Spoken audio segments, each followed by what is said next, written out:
Hey, it's your host, Rick Houston. And in this episode, we sit down again with Dr. Daniel Pierce, who is a professor at the University of North Carolina at Asheville. We talked to him several episodes ago about the connections between moonshine and motorsports, but I wanted to sit back down with him and discuss just everything that has happened in the Western North Carolina area in general, and in particular the Asheville area that was hit so hard by flooding connected to Hurricane Helene. He was actually out of town, so he didn't personally experience any of it, but several of his friends and family, including his mother, who is in her 90s, they went through it all.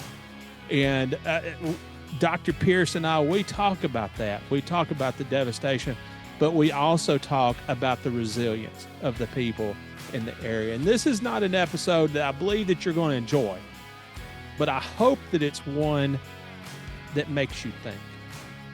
Think about what you can do for the people who were impacted so severely by this storm, not only in North Carolina, but also in East Tennessee, in South Carolina, in Georgia, and of course in Florida, that was hit not only with Helene, but also Milton recently. So, think about what you can do to help out in this situation, whether it be donations, financial, or whatever. I know that you probably don't have a helicopter like Greg Biffle, but you can help. However small a help it is, you can still help. So please consider that as you listen to this conversation with Dr. Pierce. Well, Dr. Pierce, first of all, number one, I'm glad you're okay in the midst of all the everything that's happened in your neck of the woods in the past several weeks. But you did tell me that you took a trip at just the perfect time. Yeah, we've been planning this. I retired at the end of June, and so this was a big retirement trip. And I love southern Utah. So when the 30 inches of rain hit us, I was in the middle of the desert. So Wow. uh, I missed that. And actually, by the time we got back home, we had power and water. So Okay. I feel fortunate and a bit guilty too for not being around at the worst, for sure. Yeah. You did tell me that you had some, I guess, friends and family impacted, I think. Yes. Well, my mother's here, my 98-year-old mother, who still lives alone, was here. And she it's really an interesting thing, you, you know, tragedies like this tell you a lot about people. And my mother is an amazing person. And people were uh, kin and friends were bombarding me with, how's your mother? How's your mother? How's your mother? And she said, I'm fine. In fact, this has been energizing for me. And so I've had to use resources I hadn't had to use since the Depression, when she Yeah. lived. But so she is just now getting electricity and water and Wow. all that. But it's an amazing story with her. Just her neighborhood just really came together and supported one another, and we're forever grateful for folks on Waverly Court in East Asheville, the way that they supported my mother, and she supported them. I mean, it's a pretty amazing story. And then I have a son who is a carpenter here, um, but he has taken on the role. He goes to church in Swannanoa, and folks who've been following the news know that Swannanoa was probably the hardest hit area, and so their church is right in the middle of Swannanoa, and the church was fine, although it was barely above the high water mark. But he's taken on the role of really heading up their relief efforts in that community, and so it's been um, he's been energized by that. He's kind of that personality that loves to help, although it's been really tough.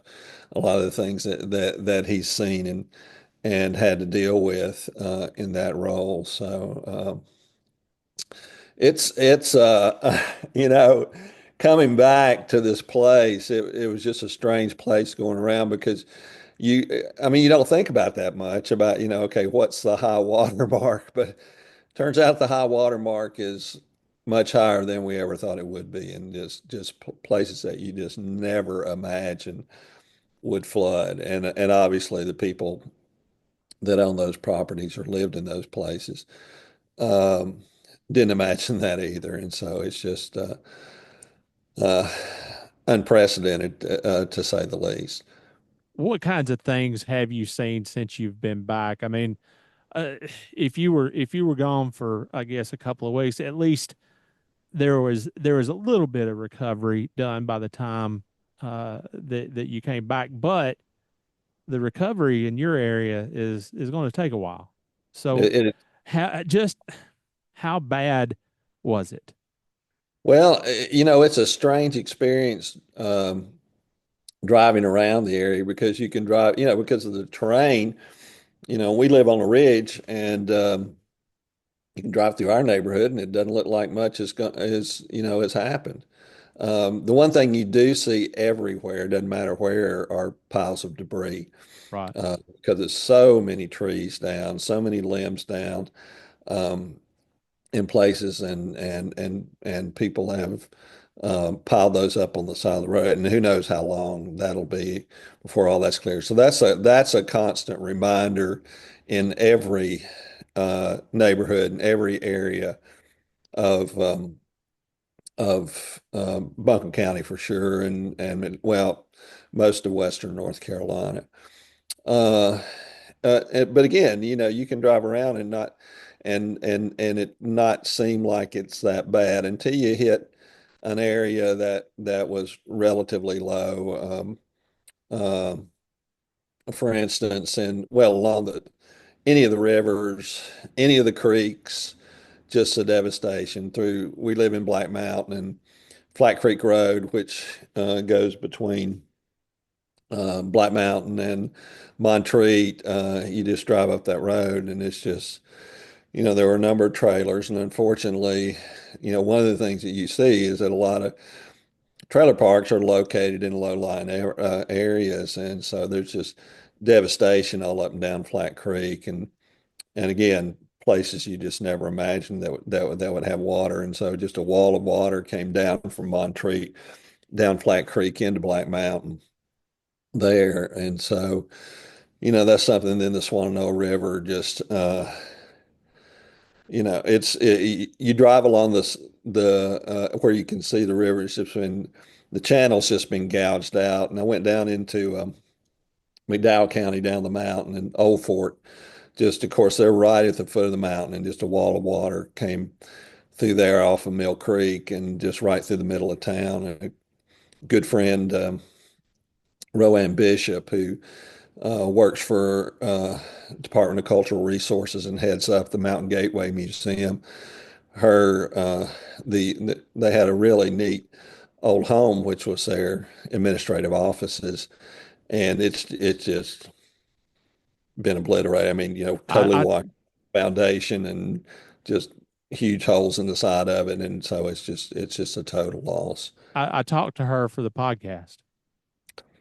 Well, Yeah. I really Yeah. feel for Roseanne because she's poured a lot into that place, and just Yeah. you know, and just why, Wow. and I feel for Old Fort and places like that, and Shenandoah is the same way. There were communities that were hard hit by industrial losses, plants shutting down, and over the years, and both had really kind of discovered an identity and were really growing and starting to thrive. And then this has been a big setback. So, that's sad to see places that had worked so hard Yeah. to to build something good and then have all that wiped out in a very short period of time. You were talking about your mom being 98 years old and kind of being resourceful and hanging and hanging tough through the entire scenario. What is it about people in your area? We talked the last time about moonshine and motorsports and the resourcefulness that they have in doing the things that they did. But that's in that specific area. But in general, people in that area, mountain folk, they seem to be able to take care of things. And what is it about people in your area who can take care of themselves in a situation like that? Well, I think part of it, and I think it's probably weakened a bit, but it's something Yeah, that's born of hard living. I was reading something the other day, and it says, why is it that we only seem to really learn things, through going through hard circumstances, and I thought about that as a parent a lot, about trying to protect our kids, and keep anything bad. But then we think about our own lives and about how those tough times have shaped us. And I think that's true for the people of Appalachia, is that the tough times shape you. You had to be, one, resilient. You had to be willing to, pick yourself up, when you got knocked down, because that was going to happen to most people. And at the same time, where you have to be independent and, have that inner strength in yourself, you also are dependent on community. And I think that's where, a lot of places have built these strong community ties that help. And it's funny because we live in such an era that is so contentious and so divided. But yeah, but you put people in a circumstance like this, and that person that's so difficult and contentious and everything is going to be the first one, yeah. come to your door with his chainsaw to cut the tree off your roof or whatever. So it is kind of a unique thing, but I think it's born of that history of having to deal with tough times and having those inner resources, but also a strong community to bounce back. You were talking about your son taking part and taking a leadership role in some of the recovery efforts. How old is he? He is just turned 30. Okay, all right.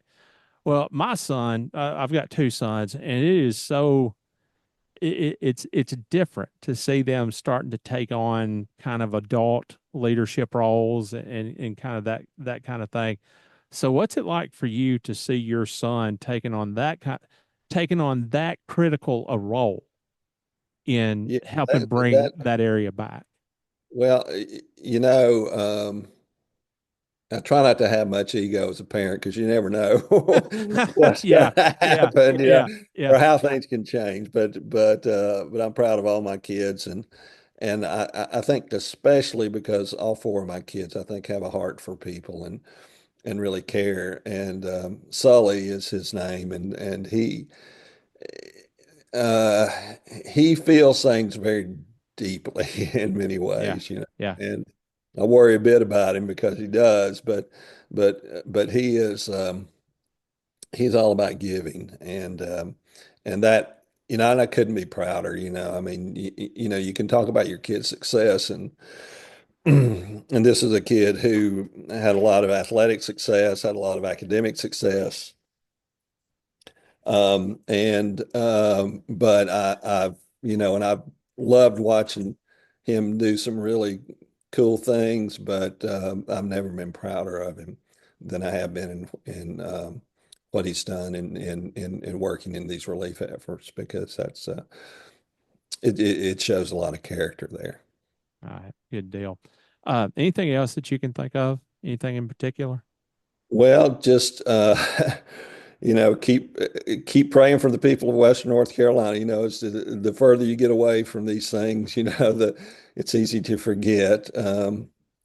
But and support in any way that you can. This is going to be a long time comeback from this, because of again, it's just unimaginable just to come back and see this. It's just unimaginable, that it was. the devastation that we've seen. So one thing I do want to take one point of privilege. Last time I was on your podcast, Rick, and I watched it, I was horrified to see that I kept calling Wilkes County Dawson County, and of course, and I wanted to apologize to the fine folks in Wilkes County. There are a lot of similarities between Wilkes County, North Carolina, and Dawson County, Georgia. But I kept, and it was one of those senior moments. Well, I tell you what, if you the next time you go through Wilkes County, don't mention that to anybody. I don't know. I may need to go on an apology tour to Wilkes County and repair some relationships. Yeah, because Wilkes County takes their moonshining stories serious, and they don't serious. want Dawson County. They don't want Dawson County getting any kind of credit, none whatsoever. And I apologize for giving them undue credit. All right, man. Thank you very much. I do appreciate your time. All right, man. Okay. Thank you. Right. Bye-bye. You know, as I think about this interview with Dr. Pierce, one of the things that's going to come away in a big way for me personally is just the thought of his mom in her 90s dealing with this storm. And according to him, she really didn't come away with any real ill effects, but she still dealt with it. And that is something that's really to be admired. Now, who is that person for you? Whether it's in the storm or whatever, who is that rock for you?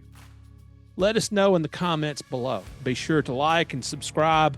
And also, again, think about what you can do to help the people who have been so impacted by the recent hurricanes in the Southeast. Thanks a lot, and we'll be back with another episode soon.